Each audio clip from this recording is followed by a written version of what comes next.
All right. So again, welcome everybody to today's session of Language of Ramesses.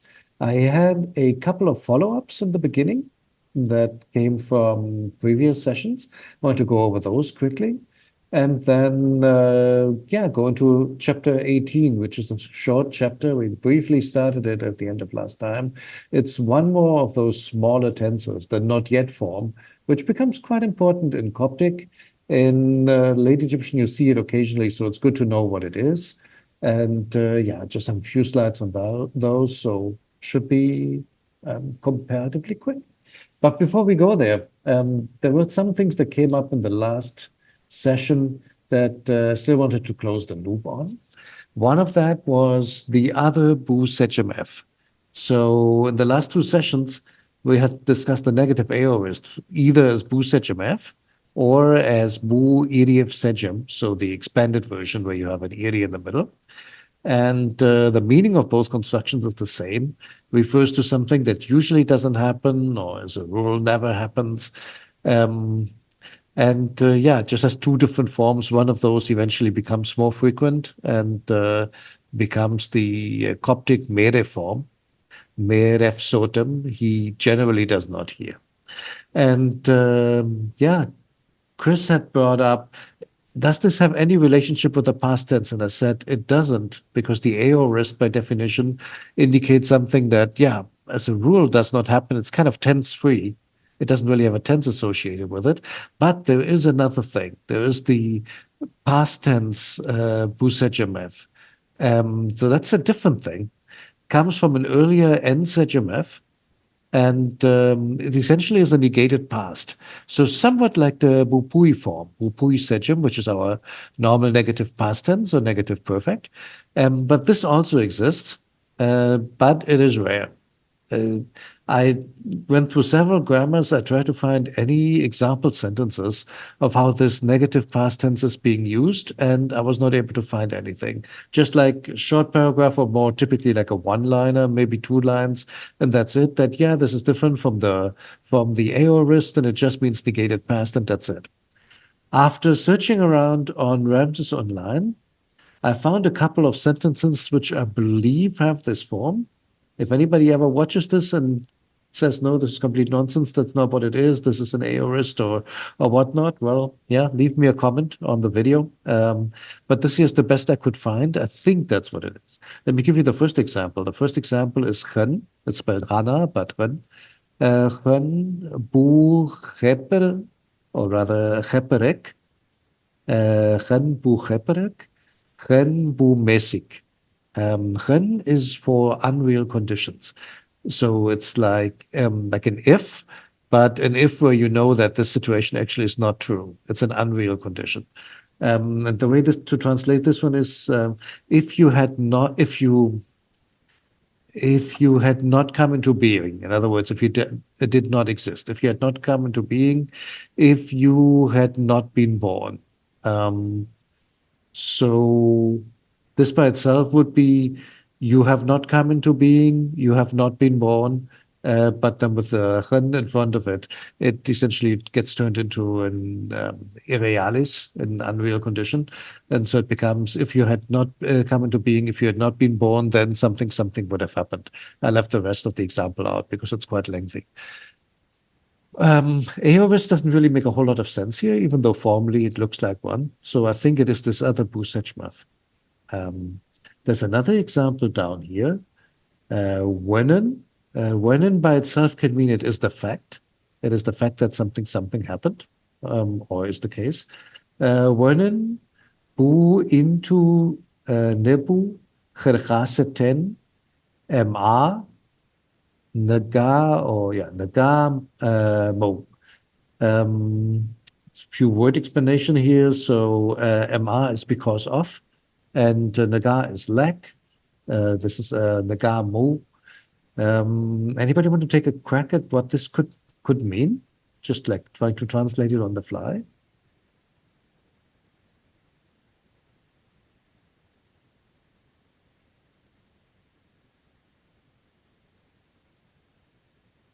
No gold was brought. That's right. No gold was brought. Yes. Was brought from where? The foreign land or That's right. And it's using the old demonstrative pronoun. It's this not foreign land? tachaset, but it's chaseten, probably to be a bit more literary. So from this foreign land, ma negamo.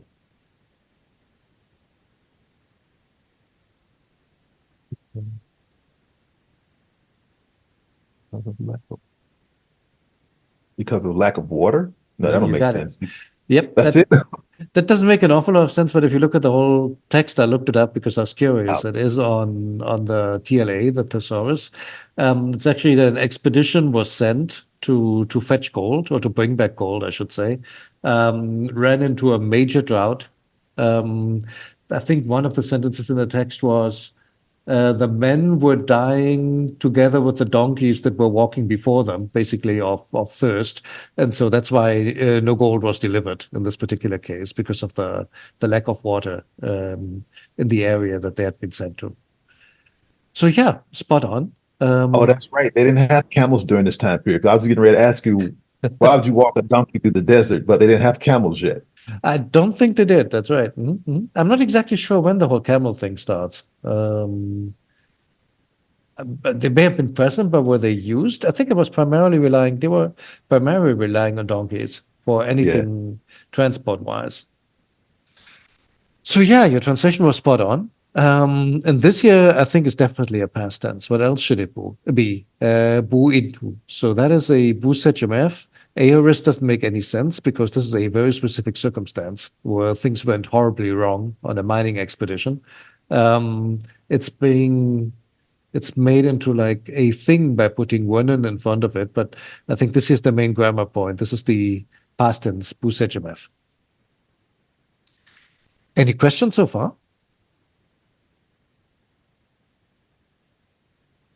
If not, then I would add the bu rechef to the mix. That's the form that we had seen before.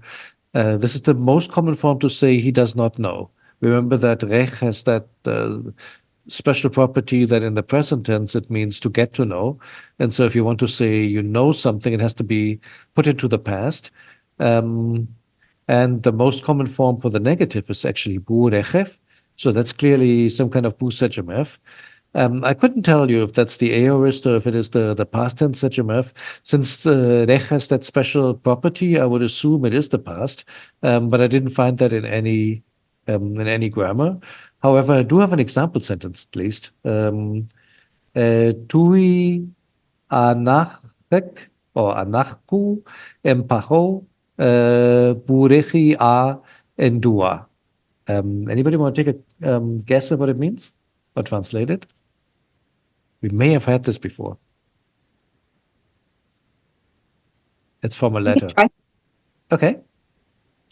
I'm assuming this is a stative. I am alive. Okay. I am alive today. I don't know.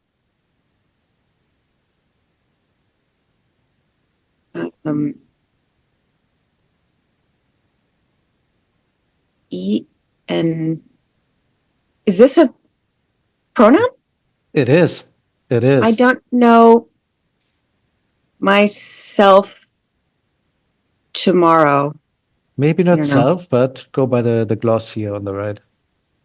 Oh my, sorry. I don't know my condition tomorrow. So I'm alive today. I don't know my condition tomorrow. Yeah. And there's another version of this one which basically says that tomorrow is in the hands of the God, or in the hands of God, we would say nowadays. Yeah, I've seen that a few times in letters. Just a statement towards the end. I'm okay today. What's tomorrow is not up to us, so to say. And is that a double genitive here? My condition of tomorrow, or is this an M that's just written as an N? I think it's probably the latter. That makes more sense to me. Yeah. But yeah, this is definitely a suffix pronoun here, as opposed to saying pai a. It says I, my condition. All right, well done. So I suspect that's also this this bu sejemef past tense construction that Chris, that you'd asked about last time. One thing about this construction, it doesn't take the Erie. So whenever you see a bu irif sejim, it's a negative aorist, and eventually it goes away. After the end of the New Kingdom, basically the bupui form, or mpef form, as I'd like to call it takes over completely, and this form basically goes away. So that was the first thing I wanted to point out as a follow-up from last time. And I have one more.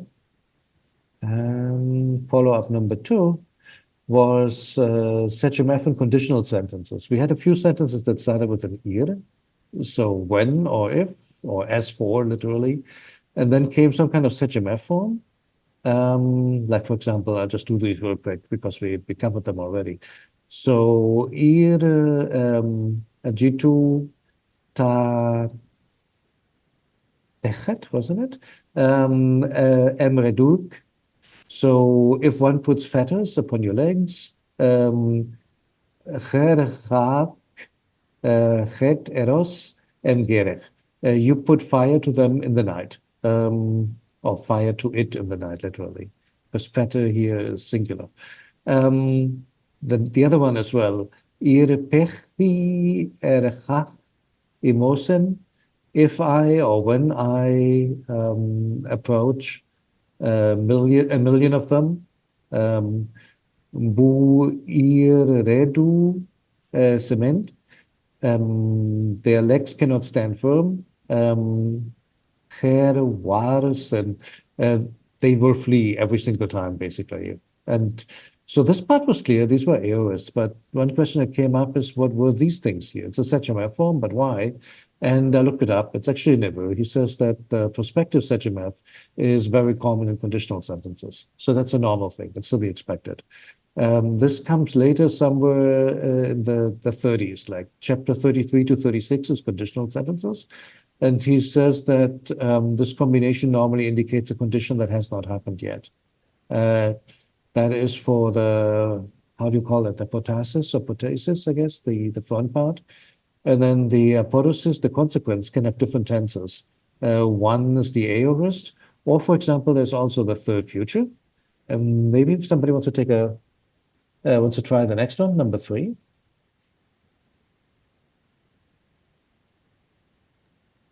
Yeah, I'll go. Okay, perfect. So we have cher, ir, gem, seki, or suki. Seki. Oh, iu, er, aha, maef. Yeah, or maybe it's MDF. I think it's MDF. I think, even though it's spelled wrong. What's the word again? I think it's MD with your favorite preposition. Oh, D. I think. I could be wrong, but it makes more sense than man in this context. Okay, what do you make out of it? And if another, and if another is found, or the other. Close. What do you think the su, is that the subject or the object? Oh, it's the object. And if Correct. and if he is found. Yeah. What do you do with the key? He is found another, or if he is found other. Let's see here. We went over this too. You're close. If this one is the object, like you said, where would the subject come?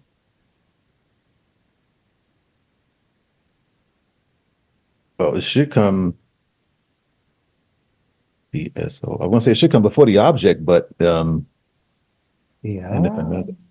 Unless the object is a pronoun, right? So Right.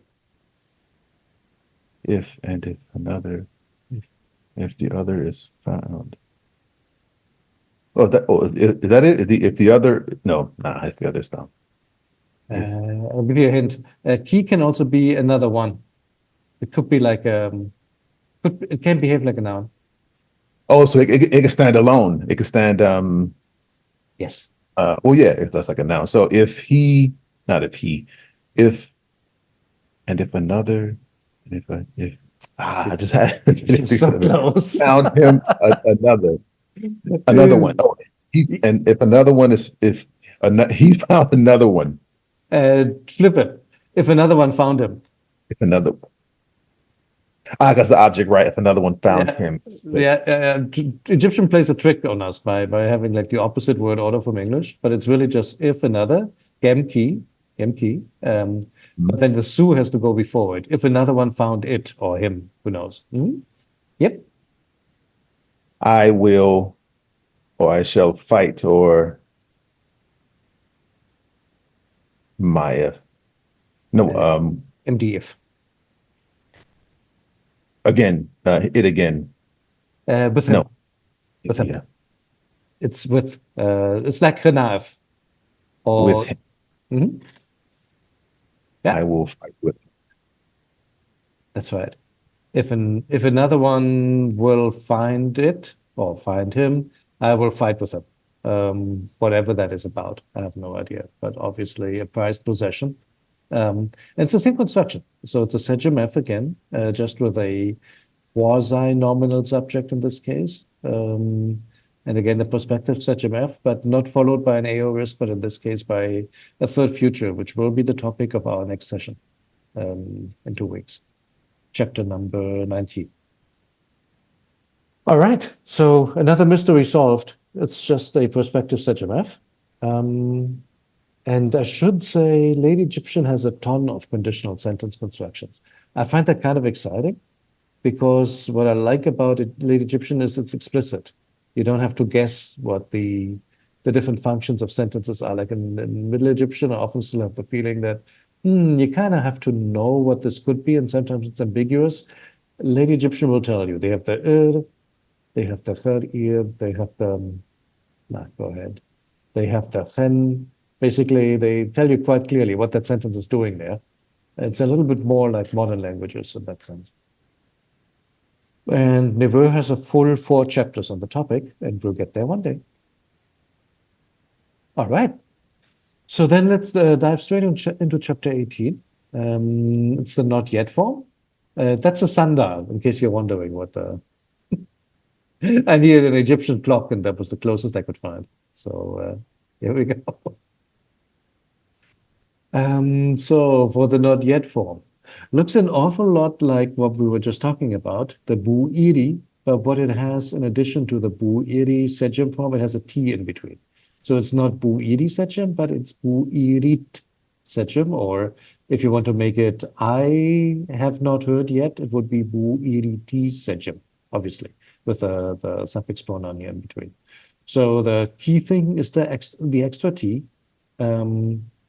The iri is not required for 4 very common verbs to give, to do, what is that, to go, right, and to know. Those can be constructed directly as bu sejm tef. I shouldn't have used heard here. He hasn't done yet, or he hasn't given yet, for example, could be constructed like this. So this is not a passive T. This is what would have been a Middle Egyptian N sejm tef, which I believe also means not yet. So it's essentially the same thing, just the negation has changed. And yeah, I have a translation exercise right here from Neveu. Aku are provisions. It's probably related to the word for bread, I would think, ak, which becomes oik in Coptic. So what would this mean, keeping in mind that bu sejm tef is a not yet form of the verb?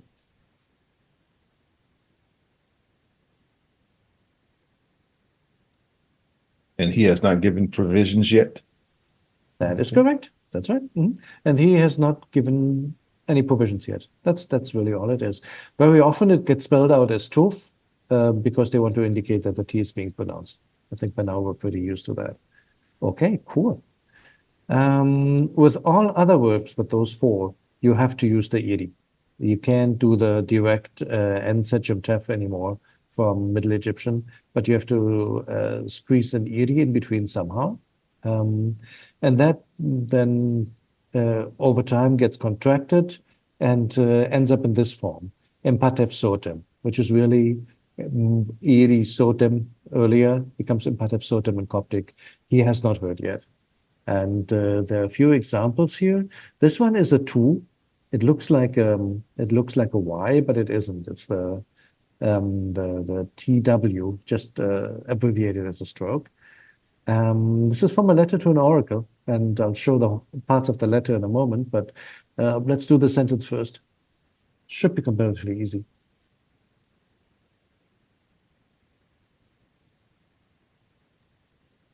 I'll go.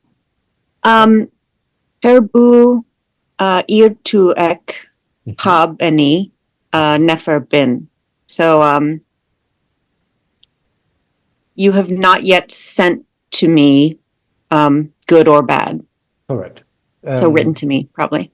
That's right. That's right. Sent, written, both correct. So it's a not yet form. And the good or bad, what do you make out of it? Any guess? Good news or bad news? Could be, could be. In the case of the oracle, it's probably affirmative or negative, because typically the way they did that is you would ask the oracle a question like, would it be beneficial for me to sow this field or not? Should I be going on an expedition? Will I be getting a promotion? They really ask that kind of stuff. I mean, of course they would. Yeah, you have not. Or I saw another translation where they just translated it as you have not told me anything. Which also would be probably okay. But yeah, I would say affirmative or negative or yes or no. All could fit in this context. All right, well done. So yeah, translation of this one is straightforward, right? I have two more. Actually, it's the same sentence. Here I simplified a little bit, and down here's the full version. So whoever takes this one can take both.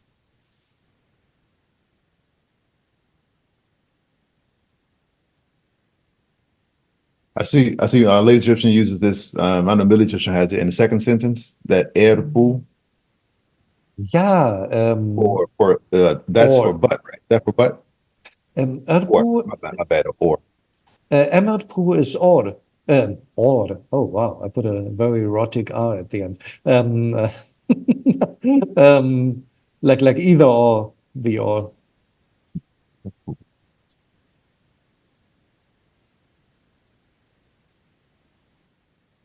It's very similar to the sentence before, but this time it's not an oracle. This one is writing to a private person. So the I can just keep going.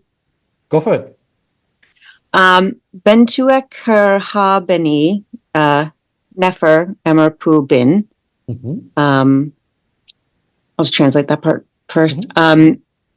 So you haven't sent to me good or bad, same as the last sentence. Her bu irit naik remech sen. Is this is it senni or is this another two? I think it's a senni. It's senni. Okay, senni her any jedef any her aek. Okay, so your people. What does that mean? I can't remember what this verb means. To pass? That's very correct. Yes, pass, or also, I guess in this case it would be reach as well. Normally, reach. Okay, so reach is pech, but it fits better than pass here. Your people reached me.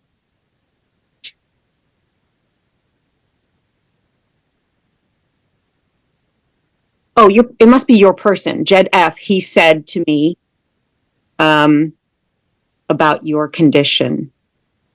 Yeah, you're close. Actually, there should be like a comma in between. I didn't put one. Oh, is this a negative M here? It is Your not. person did not reach me? The M is not. I don't know, why is there an M? Sorry. There's an M because I made a mistake. Oh. Yeah, it's a verb following it. So yeah, that's why that's very good. Yeah. That's sorry for the confusion. But there is a negation in here somewhere. But at the beginning.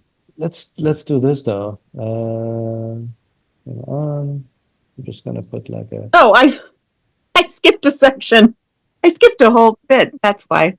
Um, uh, they did not. They did not. The person you sent. The person did not reach me to tell me your condition. That's correct. You got it. So this here's I just skipped the grammar point, basically. that's fine. It's a tricky one because actually it's like a long parenthesis here. That's why I put them both in blue. So this is really your verb here, your bu irit sejim. But then there's a nominal subject in between. And this one here is just a prospective sejim F. That they may tell me, or that he may tell me your condition. I probably messed something up here because here I made it the people, plural. And then here it's a singular. Although actually, you know what? He does that in the original. Down here's the actual original. Want to take a look at this one? Yeah, the first part's the same, right? So herbu iret remech, there's that M. M na neti tuek ha seni her ari jedef ani her ak. So but person did not. Oh, okay. So it's none of. Okay, so this is like none of the people you sent. Correct. Is that why it's plural? That's exactly right. Why it is. Yeah, Okay. exactly. Okay. Yeah. All right, that makes sense. So none of the people you sent them, sort of resumptive ooh there, to me, that yeah, the rest is the same. Okay. That's right. That's right. And I think I probably, when I tried to simplify it up here, I messed it up a little bit. This here's the, so just ignore the above one. That was just for warm up. This is the real one. So yeah, like you said, and none of the people you have sent has reached me to tell me your condition. So it's of course one of those complaints in a letter. Why are you not writing to me, or why are you not telling me what's going on? You see that quite a bit. Communication seems to have been an issue. So yeah, this is quite a bit here. So person among those which you have sent them, basically. Yeah, it's quite a mouthful.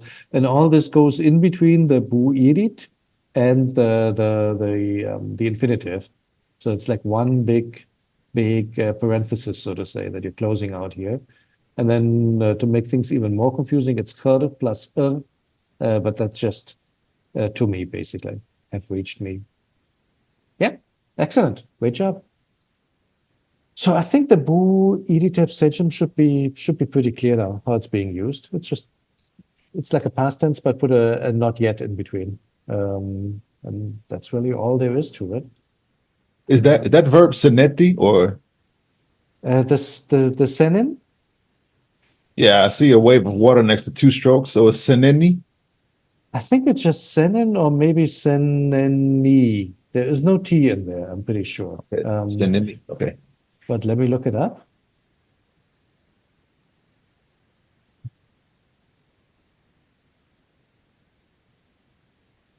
Normally, it's more like to pass, surpass.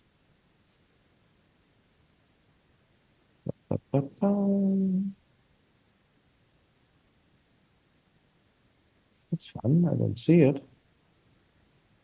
Say more.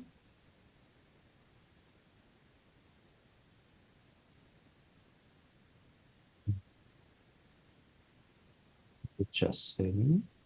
Ha! Okay, made a liar out of me. It's just seni. To pass. Seni. Yeah. But very often with that double N. I mean, this is a different text here. This is the capture of Jaffa. Here's another one from the Doomed Prince, again with double N. So I'm kind of used to that double N. Yeah, make out of that what you will. But it's quite common. I think we had it before in the context of the workmen of Del Medina passing beyond those guard posts and essentially leaving the area and going to the which temple was it? I think it was the temple of Ramses III, where they sat down and basically went on strike until somebody negotiated with them. I think in that context, the verb was also being used. Very cool. Well, what else did I have for you? So we have this. So bu sechem tef or bu iditef sechem. And of course, there's a passive version as well. Now that is the way that I think the verb put it. This one is diminishing, it's going away. It can only be done with three verbs, to give, to bring, and to do, and with a nominal subject. So you can't use this one with a pronoun subject. It's comparatively rare, but well, it occurs with these verbs. And there are a few examples. Anybody want to take one on? Those are, I think, both in a verb.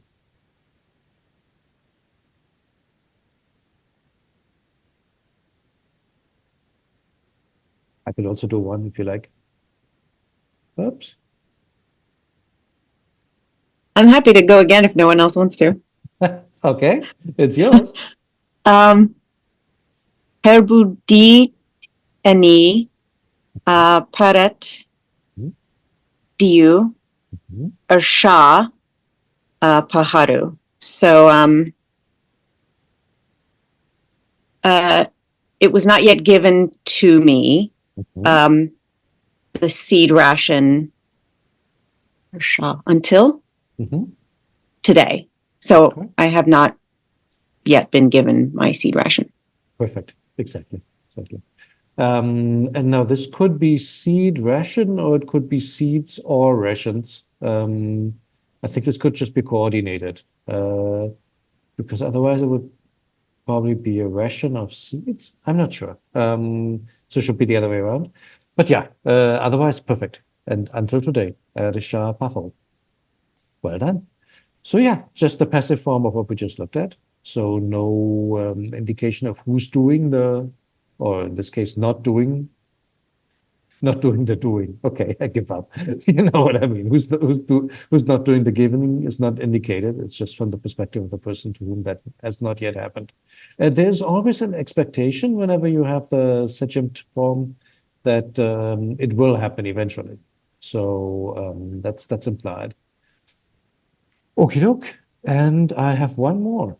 This one looks scary because there's like three parts to it. It isn't all that wild. But I can give a bit of background. This is again from a letter. The background of the letter is that a work crew or a crew is being sent out to take care of a ship that apparently fell apart shortly after having been launched in water. So right now it's sitting there, not being used, not functional. And the letter writer is explaining what's wrong with it, in his opinion. And then the next paragraph after that is what the workmen are supposed to do to fix the situation. But this here is the diagnosis as to why that ship is not seaworthy or riverworthy, wherever it goes. Yeah.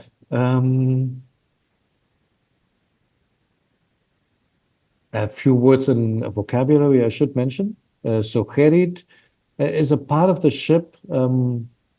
This here is pronounced gunnel in English, I've been told. It's that, if you imagine a boat, it's that part that goes around the top of the boat is like a reinforcing area. And just like a boatswain is a bosom, the gunwale is a gunnel. Okay, all right, I'll live with it. What else? These are two types of wood. Shanti is acacia wood. Acacia wood is, I think, one of the hardest woods in the world. What im wood is, I have no idea. But basically, those two get mentioned. And Kai, well, Kai is tall. I think now we have it all.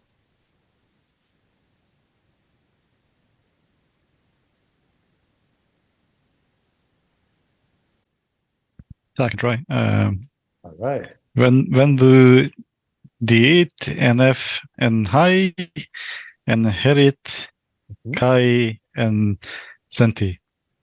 So they're there has not been given to him some of the gunnar high wood. Close, yeah.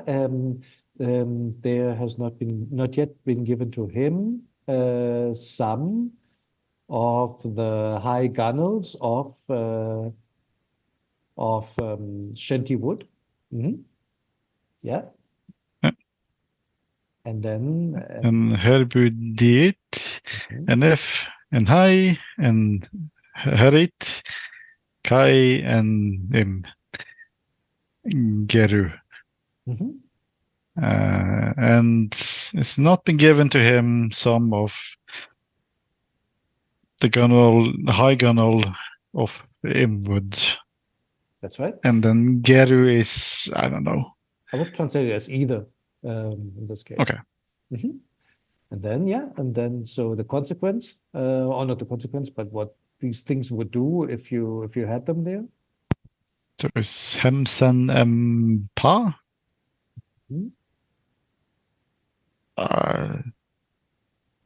Fill them in the boat. Oh, sorry, aha. Pa aha. Could be both, could be aha, would be a fair guess. However, earlier in the text, it's spelled out, and there they had sketi, another word for boat. Okay. So I'll go with sketi, but yeah. Let's work a bit on the translation of the last one. So fill them in the ship, or place them in the ship. I've glossed it, the mech. Normally it could mean fill. There's another mech, which is to grasp or to seize. And in this case, I think the word translates it as to hold together. And it's always constructed with M as a preposition. It's like a little quirk of this verb. The object comes after M.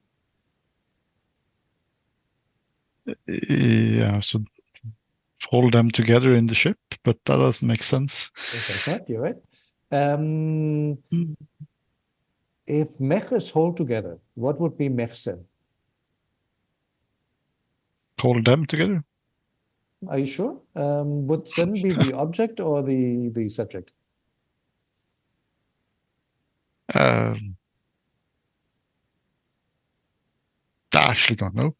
That's fair. So let me think about this a bit. Could it be either? Depends on whether this is a sedgem or whether this is an infinitive plus a direct object. If it were an infinitive with a direct object, it could be like mech, to hold, and then you could indeed have like an object after which, like mechev, to hold it together, right? But there is no this is sen afterward. Let's assume this is a sedgem this one here. So if it were a sedgem and mech is to hold together, what would you make out of mech sen? Yeah, I'm not getting this one. They hold together in the ship, but that doesn't. Right. No, you're close. So they hold together. They hold, and mech always is constructed with an M. It's different from English. So the direct object is connected to the mech with an M. So they hold together M pasecti.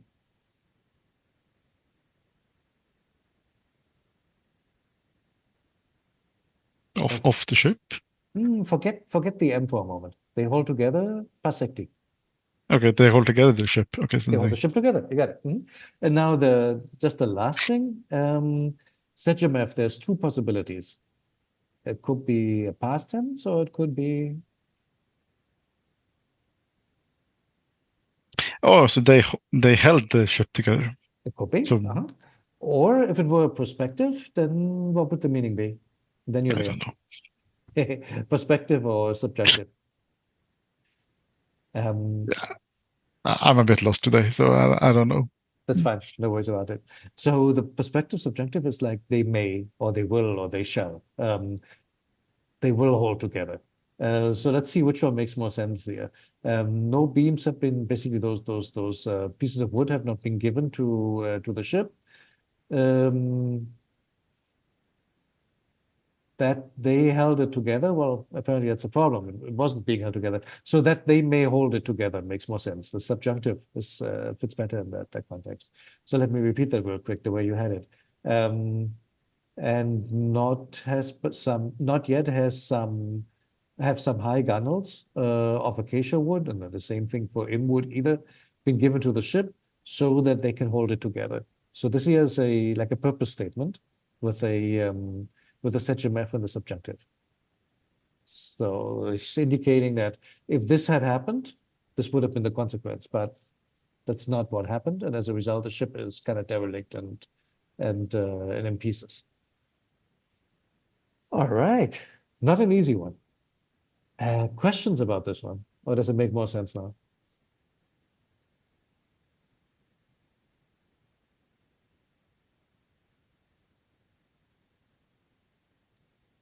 Yeah, sorry, I had to step out for a minute. So, did we go over the examples yet? Did we? We did. Okay, I'll get the recording. I can do this one real quick though, because this is an Okay. interesting one. Let me take this one apart real quick because it shows quite a bit of the sentence structure. So this has the passive bu secemit. So it says bu deed. I'll write it like this. Maybe I'll put an R as well. Bu, oh. All right, nice. Bu deed. Naf. Naf, the F is the ship. In G Gerrit Kai and Shanti. I think it's Shanti and not Shanit, but I could be wrong. Is it Shanit? I'm not sure. So, not yet have been given to it some gunnels, some high gunnels of acacia wood. And then forget about the second part. I'm just going to continue. Mechsen, so that they may fill not fill, sorry, may hold together sketi. That so that they may hold together the ship. And then he does one more thing. He puts a when in. We've seen that just a moment ago. That is this thing here. It is the fact that no gold had been brought from blah blah blah because of the drought. It's the same thing here. It is the fact that no gunnels of acacia wood, etc., have been given to the ship that would have held it together. So he's basically indicating what went wrong. It is the case. It is the fact that blah blah blah blah blah has not yet happened. That would have done blah blah blah blah blah. So sentence-wise, guys, this is pretty complex. You can make fairly complex sentences in Late Egyptian with all these different formal elements. It's kind of cool.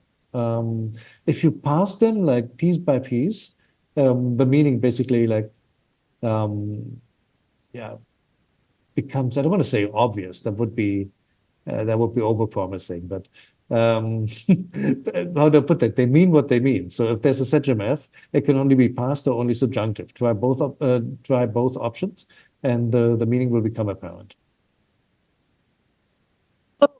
Is the verb form always spelled out in full like this? Because that's really nice. So recognizable. With the double With read the leaf E. and the T. Yeah. Are these just really fortuitous examples? I'm not completely sure, honestly. I've seen that double read leaf quite a bit, but it's also shared with some other verb forms, so I couldn't tell you for sure.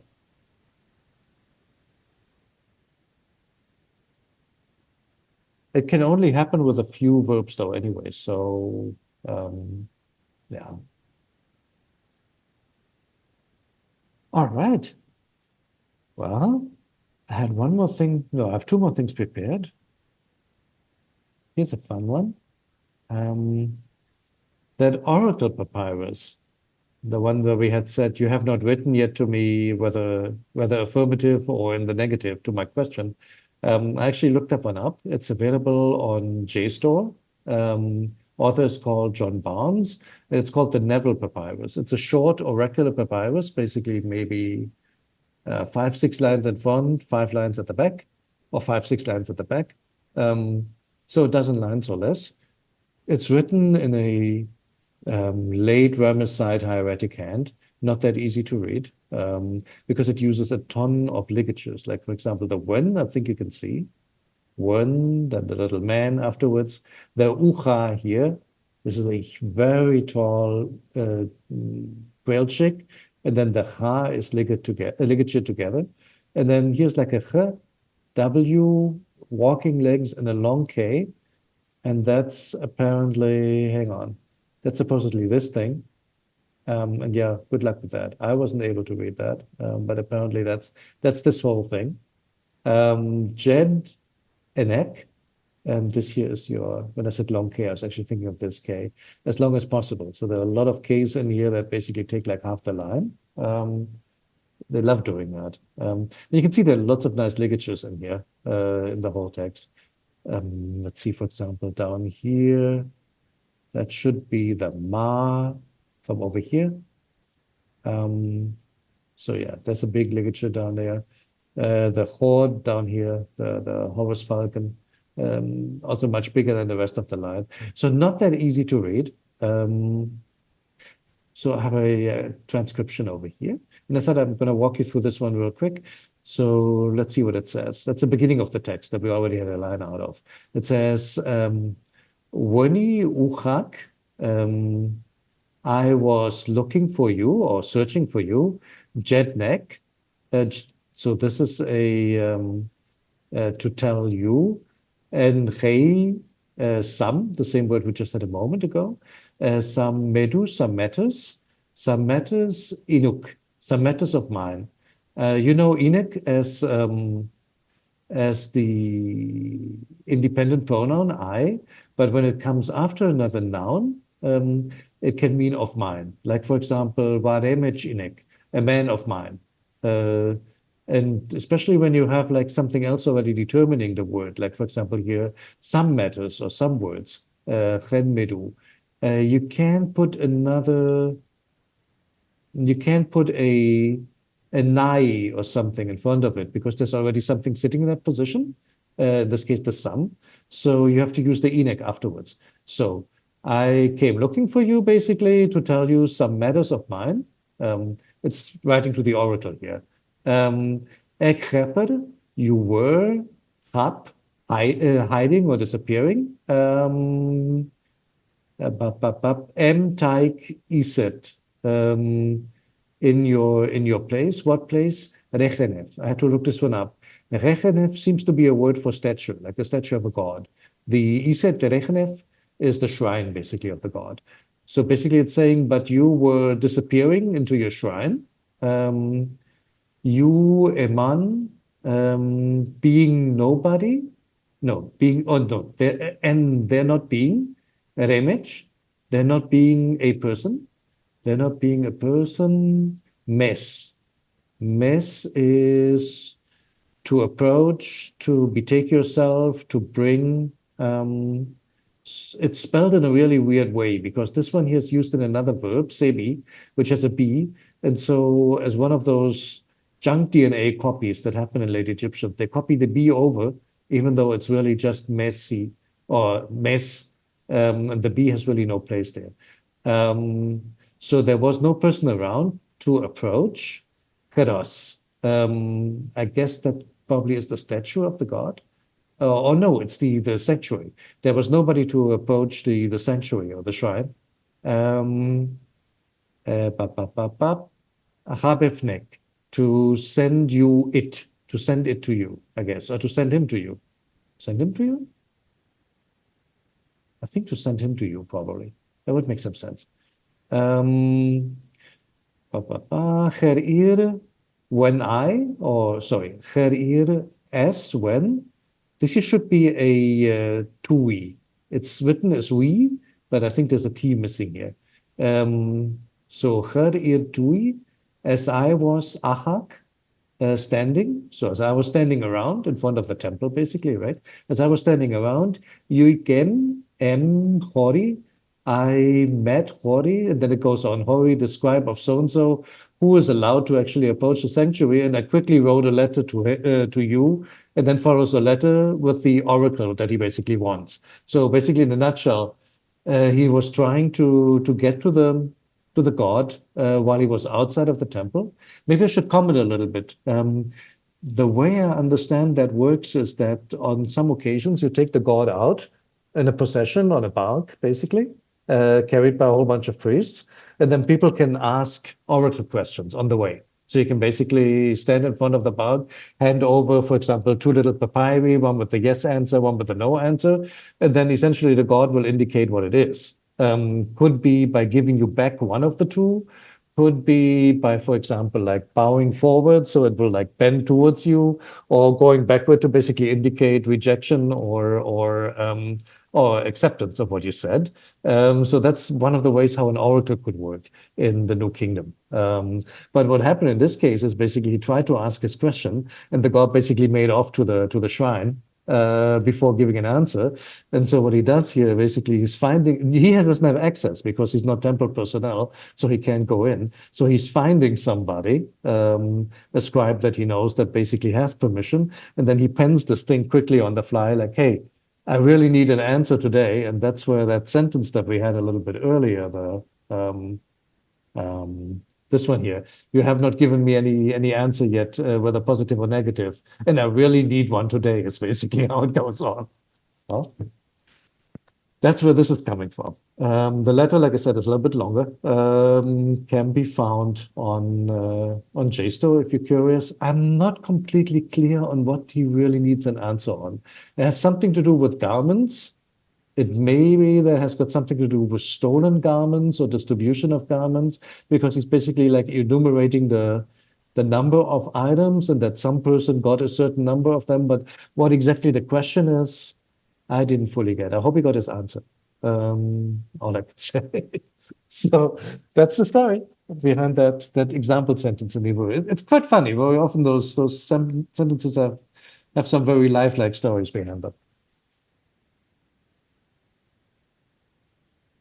Another way how you could do an oracle is to sleep in the temple, and then in a dream the answer will come to you. That's another way. And then of course you might need some professional help in figuring out what the answer may mean. There's like also later in Demotic you have books on how to interpret dreams. What does it mean if you dream blah blah blah? So there's more than one way how to get this done.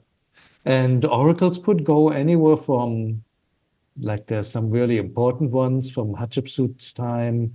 Oh, should we make this expedition to the south or should we not? Who should be appointed as a high priest? It can be judicial things. I think there's one guy who asked 3 different oracles to prove that he was not a thief, and all 3 came back and said, you are a thief. I'm not sure if he accepted it in the end. What else can it be? Like I said, could be questions like, will I get a promotion? Lots of different things. Several interesting articles on that topic. It seems to be primarily a New Kingdom thing, or at least those are the oracles that we have. They're from the New Kingdom. All right. Any more questions on this? I have a question about the hieratic. Oh, That yep. last line, the really big, looks like a J kind of sign before the Horus bird. What sign is that?